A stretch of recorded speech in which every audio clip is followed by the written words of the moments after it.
You know, my subject at the moment is these bloody borders. They've got to come down. We've got 25 million people in the country. We need to get as many people being able to travel around this country, to do business freely around this country, to have meetings around this country as much as possible.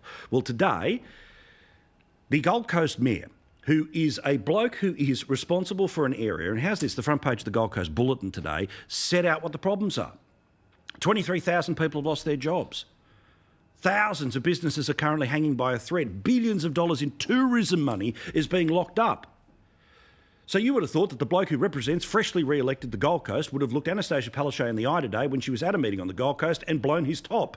Instead, this is what the number one politician on the Gold Coast said about the border lockdown, which is destroying his part of Australia. I'm all in.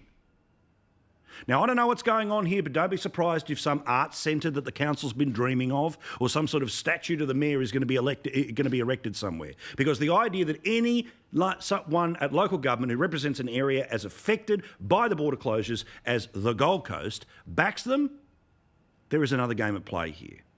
It's in bad, but it's almost ugly. Oh, yeah, and as for ugly, you know how we keep hearing about how China is the place where they make all of these medical masks and all of these medical masks that we desperately need to be able to go around? Well, guess what? Boxes and boxes and boxes and boxes and boxes of them here in Australia are defective. They're duds. They're crap.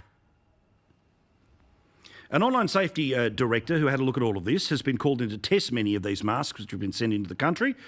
They're all Chinese made. He tests them all. They all failed. A lot of them coming in don't have the correct marking, so you can tell they're fake straight away. They're Chinese made. It fails in testing as soon as we do it.